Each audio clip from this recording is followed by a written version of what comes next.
Begitu masuk ke Jawa, ketemu dengan huruf hono coroko. Alhamdulillah, karena punyanya ko, gak punya huruf ha, maka alhamdulillah menjadi alkamdu, al-fatihah menjadi al-fatihah. Ini itu.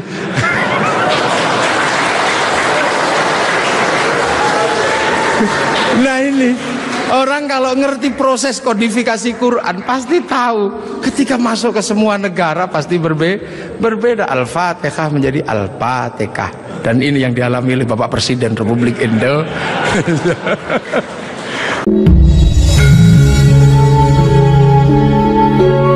Sehingga kemudian pelajaran Rasulullah yang tidak masuk akal waktu itu bisa diterima oleh sebuah kalangan yang sangat jauh dari peradaban. Maka kemudian Islam yang sulit diterima oleh orang di Arab waktu itu bisa diterima. Sulit bagi orang Arab menerima Islam. Orang Arab Tuhan ada patungnya, Islam mengajarkan Tuhan tidak ada patungnya. Di sana diajarkan banyak Tuhan, ini diajarkan Tuhan satu. Di sana tidak ada air, Islam mengajarkan toharoh pakai air. Susah, diminum aja susah, pakai disuruh mandi. Padahal di sana orang mandi berbeda dengan kita. Kita jinabatnya sebulan sekali, sana bisa semalam 8 kali. Susah air disuruh pakai toharoh pakai air. Sudah panas disuruh puasa, makanan susah disuruh zakat. Sudah gitu tawafilah yang paling sulit bagi orang Arab waktu itu. Orang Arab waktu itu sangat susah karena melihat perempuan itu begitu sesuatu yang sangat luar biasa. Lihat kaki sudah syahwat. Tapi waktu itu Islam mengajarkan bagaimana ketika tawaf muka dibuka. Betapa syahwatnya sangat tinggi ketika muka dibuka. Dan pada saat yang sama seorang laki-laki tidak diperbolehkan menggunakan kain berjahit. Sehingga kalau mau berbuat jahil tinggal bes gitu. Itulah ujian terberat waktu itu. Dan itu susah dipahami oleh orang Arab. Makanya memahami Rasulullah itu tidak mudah. Makanya tidak mudah. Bagaimana seorang panglima perang kayak Sayyidina Umar bisa patuh sama orang yang tidak pernah berkelahi? Bagaimana Sayyidina Abu Bakar seorang konglomerat mau menuntun unta Rasulullah? Bagaimana seorang gadis 10 tahun bergembira ria dinikah sama orang 50 tahun? Ceritanya bisa kita tahu, tapi suasana psikologisnya tidak pernah bisa kita tangkap. Nah inilah maka Islam berkembang. Kemudian Islam bergeser. Orang-orang tahu, oh ini bagus, geser. Kemana? Geser ke Persia. Pertama dari Madinah geser ke Persia. Di Persia penyembah api. Karena orang Persia nyembah api, kemudian ikut Islam. Raja Rustum besanan sama Sayyidina Ali, lahir Sayyid Ali Zainal Abidin. Masuk Islam. Karena orang Majusi sebelumnya menyembah api dan masuk Islam.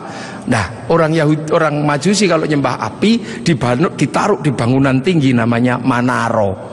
Apinya ditaruh di atas Manaro. Maka begitu orang Persia masuk Islam, apinya dihilangkan, Manaronya ditaruh di depan masjid.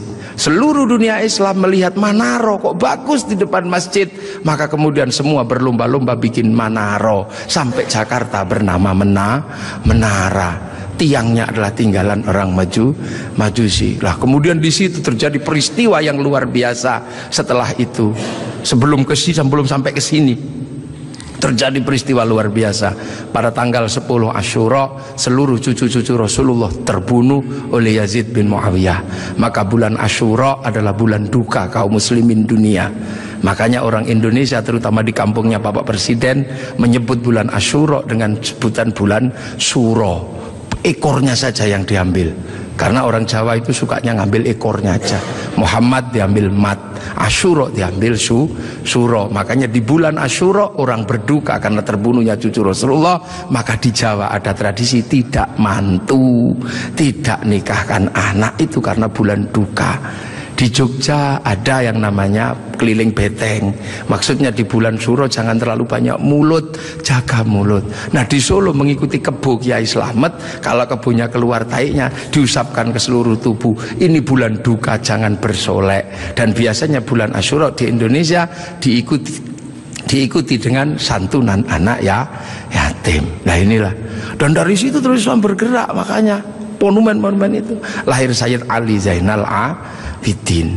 Lah Sayyid Ali Zainal Abidin kemudian bergeser, punya anak Sayyid Muhammad Baqir, menjauh punya anak Sayyid Ja'far Shadiq, menjauh diteruskan sama Sayyid Ali Uraidi, menjauh diteruskan sama namanya Sayyid Ahmad, diteruskan Sayyid Ubaidillah, teruskan Sayyid Isa Naqib, diteruskan sama Sayyid Ahmad Al-Muhajir, teruskan Sayyid Alwi, teruskan Sayyid Muhammad, teruskan Sayyid Alwi, diteruskan namanya Sayyid Ali Khalid Qasam, teruskan putranya namanya Sayyid Ahmad Sohib Mirbat, teruskan namanya Sayyid Alawi Amil Faqih, punya anak Sayyid Abdul Malik sampai Mongolia, punya anak Sayyid Ahmad Jalaluddin sampai Campa, punya anak Sayyid Muhammad sampai Pase, dan punya anak Sayyid Jamaluddin Al-Husaini Al-Kabir sampai tanah Nusantara di pedalaman, yang kemudian karena turunnya di Jawa, Sayyid Jamaluddin Al-Husaini Al-Kabir, orang Jawa punya Hono Coroko, maka kemudian di Jawa dikenal dengan nama Syekh Jumadil Kubro. Dan disitulah kemudian Islam ketemu dengan kebudayaan peradaban Nusantara. Nah inilah tonggak Makkah ini yang akhirnya menjadi penjelasan, oh ternyata Makkah sini geser di sini. Dan kemudian kita diingatkan bahwa Syekh Jumadil Kubro punya anak namanya Said Ibrahim pindah Palang Tuban sana, punya anak namanya Raden Rohmat Sunan Ampel. Nah ini yang kemudian bangun peradaban baru di Nusantara. Syekh Jumadil Kubro punya murid namanya Samsuddin pindah Jawa Barat, dikenal dengan nama Syekh Kuro, punya murid namanya Datuk Kahfi pindah Cirebon, punya murid namanya Syarif Hidayatullah Sunan Gunung Jati. Nah inilah baru kita kemudian menemukan titik sini. Nah pertanyaan-pertanyaan besarnya inilah yang akhirnya kemudian menjadi penjelasan. Lantas bagaimana kita mengikuti Rasulullah di tempat yang jauh ini? Rasulullah memberikan garis namanya ahli sunnah wal jamaah, bahwa Rasulullah yang diajar pertama wal jamaahnya bernama sahabat, wal jamaahnya sahabat generasi kedua namanya tabi'in, tabi'in punya generasi berikutnya namanya tabi'ut tabi'in, dan kita ini adalah generasinya para ulama yang cara pembelajarannya sangat berbeda. Di Arab sana Rasulullah mengajarkan bagaimana makan dengan 3 jari, masih bisa dijalankan sampai hari ini karena di sana masih kurma sama roti. Begitu sampai di Nusantara sudah tidak kurma dan tidak roti, tapi sudah soto, maka makan dengan 3 jari sudah bukan sesuatu yang mudah. Di sana kurban pakai unta, di sini tidak lahir unta tapi lahir kerbau sama sapi. Karena terlahir kerbau sama sapi, maka jangan memaksakan diri kurban pakai unta, nanti ditangkap oleh polisi karena nyuri untanya Kebun Raya Bogor. Ini di sana masih bisa pakai jenggot dengan utuh, tapi di sini rasnya adalah ras Mongoloid, sudah tidak punya jenggot. Inilah maka ulama-ulama awal yang datang ke sini tidak pernah ribut masalah simbol-simbol yang tidak bisa dilakukan oleh orang Indonesia. Nah sekarang ini tugas pemerintah, karena banyak orang yang kemudian lupa kedudukan itu, kemudian memaksakan menjadi orang dipaksa langsung ikut seperti Rasulullah. Nah ini yang harus kita pahami, bahwa kita ini berkedudukan sangat jauh. Quran saja berbeda-beda ketika mengajarkan. Di awal Rasulullah Quran tidak ditulis. Kenapa? Karena sahabat apal Quran. Orang apal tidak perlu menulis. Saya apal wajah istri saya, nggak pernah bawa fotonya kemana-mana, karena saya apal. Makanya ibu-ibu yang fotonya dibawa kemana-mana jangan seneng dulu, jangan-jangan karena belum apal. Lalu kemudian setelah Rasulullah meninggal, sahabat nulis Quran, nulis Quran sahabat. Untuk apa? Untuk tabiin yang tidak ketemu Rasulullah. Tiba-tiba generasi sahabat meninggal, tabiin mengajar bawahnya. Qurannya sahabat terlalu pinter, cuman lungkik-lungkik kayak cacing gitu aja. Maka kemudian dikasih titik oleh Abul Aswad Ad-Du'ali. Disebar lagi, generasi pertamanya hilang, titik-titik nggak cukup, maka dikasih fathah, kasroh, dhamma atau syakal. Yang ngasih syakal Syekh Khalil bin Ahmad Al-Farahidi. Disebar lagi, yang baca Quran karena Islam rahmatan lil alamin bukan lagi orang Arab semata. Orang Andalusia baca Quran wadduha, keliru menjadi wadduhe. Ini. Nah, orang Turki mustaqim, mustaqin. Masuk ke Indonesia dibaca oleh orang Padang lakanud, keluarnya lakanui. Karena orang Padang kalau bilang Muhammad Mahamme. Orang Sunda ketika baca alladzina sebagian besar keluarnya alladzina. Begitu masuk ke Jawa ketemu dengan huruf hono coroko. Alhamdu karena punyanya ko gak punya huruf ha, maka alhamdu menjadi alkamdu, al-fatihah menjadi al-fatihah. Ini itu.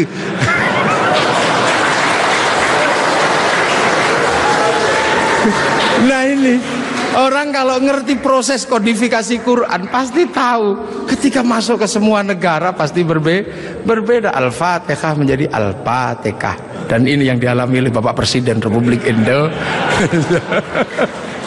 Iya, makanya Al-Fatihah itu. Ya Hayyu Ya Qayyum menjadi Ya Kayuku Ya Yumu. Robbil Alamin kayaknya punya huruf ain, nggak punyanya ngo, keluarnya Robbil Ngalamin. Nggak punya dot, punyanya lo, maka Ramadan keluarnya Romlan. Begitu dibaca ulang Bali sangat susah karena orang Bali nggak bisa bilang tok, bilangnya tok. Maka sirotol menjadi sirotol ladzina an'amta alaihim. Islam berkembang ke semua negara dan berbeda. Ketika dibaca oleh orang Bugis alaihim, keluarnya alaihing. Karena orang Bugis kalau bilang N jadi eng, kalau bilang eng jadi N. Makanya ada dulu mantan Kabulok bernama Beduamang, itu berasal dari Abdurrahman. Nah itulah makanya kemudian Islam bergerak. Nah lantas apa? Lantas terciptalah sebuah ilmu untuk bagaimana orang di seluruh dunia Islam mampu membaca Al-Quran. Dibikinkanlah sebuah ilmu yang dikasih judul At-Tajwid fi Qiraatil Quran, yang nulis Abu Ubay Qasim bin Salam. Orang akan tahu. Nah ini generasinya para ulama, dan yang paling besar yang mungkin Bapak Presiden sudah pernah saya sampaikan, tapi ingin saya sampaikan lagi biar kita tidak lupa. Ada perubahan besar ketika masuk ke tanah Nusantara, di mana waktu itu tanah Nusantara sangat susah dimasuki Islam. Kenapa? Ini bangsa sudah sangat beradab. Bangsa ini bukan bangsa kecil.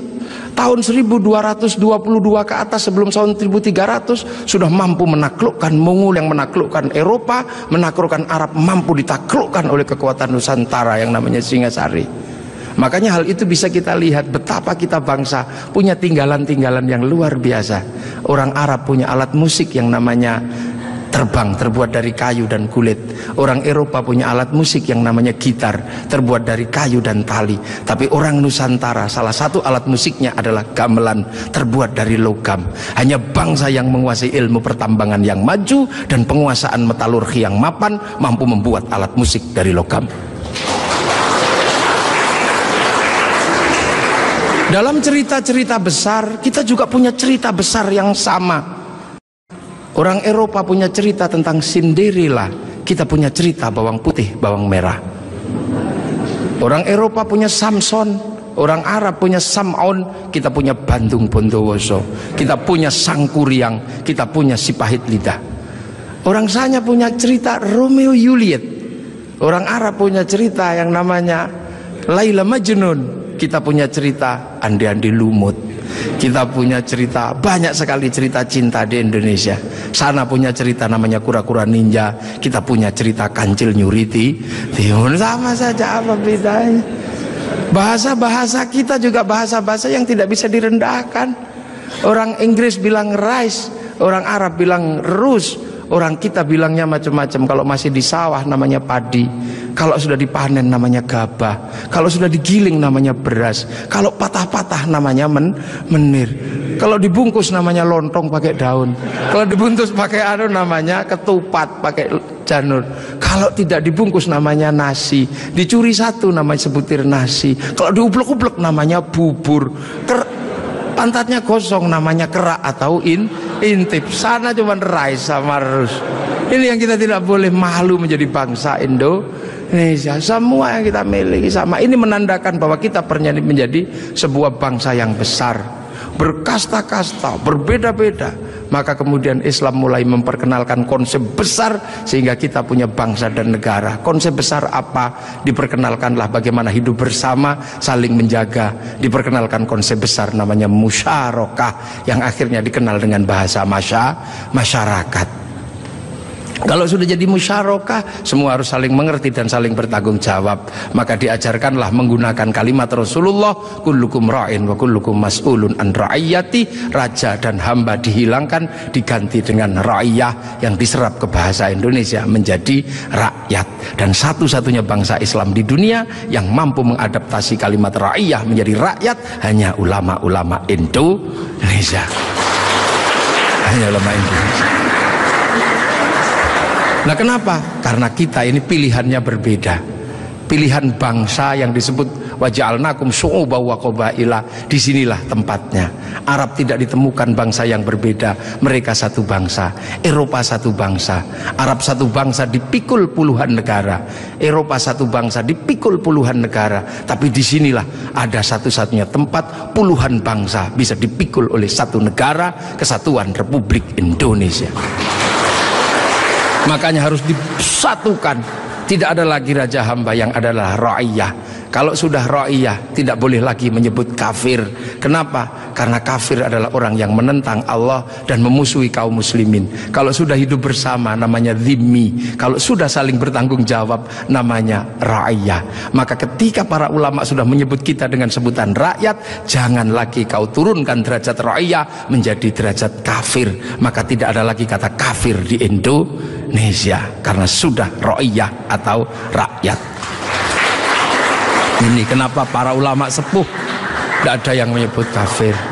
Kemudian ra'iyah kalau berkumpul diajarkan bagaimana hidup bersama, berbahagialah, berbicaralah dengan baik-baik. Maka konsep yang ditawarkan adalah wasyawirhum fil amri. Maka kemudian ra'iyah yang hidup bersama dan berbicara secara bersama disebut musyawarah. Kalimat wasyawirhum fil amri. Kemudian kalau bermusyawarah jangan menang-menangan sendiri, berbagilah, saling bertoleransi. Maka kemudian lahirlah konsep besar, konsepnya disebut tafassahu fil majalis. Maka kemudian muncullah istilah majelis. Dan ketika para ra'iyah mengangkat pemimpin, harus seluas cakrawala yang pernah diajarkan Allah, wasi'a kursiyus samawat. Maka kedudukannya adalah bernama kursi. Ada kursi presiden, ada kursi DPR, ada kursi menteri. Karena daerah ini yang membangun adalah para wali, maka kawasan ini disebut wilayah. Kalau saya mau tanya, di mana negara dengan konsep dasar keagamaan Islam yang mampu membangun sebuah struktur negara hari ini? Itu ada di Indonesia. Maka jangan kau sebut negeri ini negeri tauhid, karena ra'iyah, musyawarah, termasuk kursiyun, termasuk majelis, termasuk wilayah, bukan menjadi bahasa orang nongkrong, tapi ini adalah bahasa resmi negara yang tertuang dalam Undang-Undang Dasar Negara Republik Indonesia tahun 1945. Dan inilah yang membuat kita, makanya insya Allah kita ini akhirnya alhamdulillah, kita akhirnya tahu, oh ternyata kita ini pengikut Rasulullah, tapi bukan pada pangkat sahabat, bukan pada pangkat tabiin, tapi kita pengikut Rasulullah pada pangkat muridnya para ulama. Makanya biasa saja kadang di sini kayak gini kita diajarkan bagaimana hidup bersama, karena kita wal jamaah Indonesia. Makanya Bapak Presiden waktu kecil pasti dengar orang di Jawa sana kalau sholat zuhur mestinya 11:30, Pak Pratik ya, itu bisa mundur sampai 1:30. Kenapa? Karena jamaahnya masih ada di sawah. Terus Allah Akbar sambil nunggu. Lantas pujian Robana datang, ada Tombowati karena capek nunggu ya pegel, sampai ada diuruki anjang. Itu cara di sini. Terus sholat. Nah sholat di sini Allahu Akbar, karena sinyalnya jauh, kita ini pemancar lokal. Biasa sinyalnya suka hilang kan, Allah Akbar. Ada bakso gitu, ding ding, sinyalnya hilang. Bakso gitu. Nah inilah Indonesia. Makanya karena sinyal yang hilang, habis itu para ulama mengajarkan kalau kepalamu bocor seperti itu, nggak inget Allah, inget apa, udahlah kalau habis sholat ditambal. Maka habis sholat ada zikir la ilaha illallah, la ilaha illallah. Nah sekarang ada yang protes, kenapa berzikir pakai gini-gini? Bukankah sahabat kalau zikir terdiam? Sahabat murid Rasulullah, terlalu dekat dengan Rasulullah, batinnya wusul kepada Allah sampai ke sana. Kalau wal jamaahnya ulama disuruh diam begini, tidur. Nah puasa juga sama. Orang Indonesia kalau puasa nggak terlalu khusyuk karena keluar rumah ada belimbing, ada jambu. Kalau di Arab keluar rumah ketemunya padang pasir, lebih khusyuk. Maka di sini lebih sering disuruh tidur gitu. Dalilnya apa? Naumuso imin ibadah. Nah kalau malam pakai doktek. Setelah itu halal. Haji juga sama, nggak bisa langsung ke sana Pak Presiden. Antrinya 25 tahun.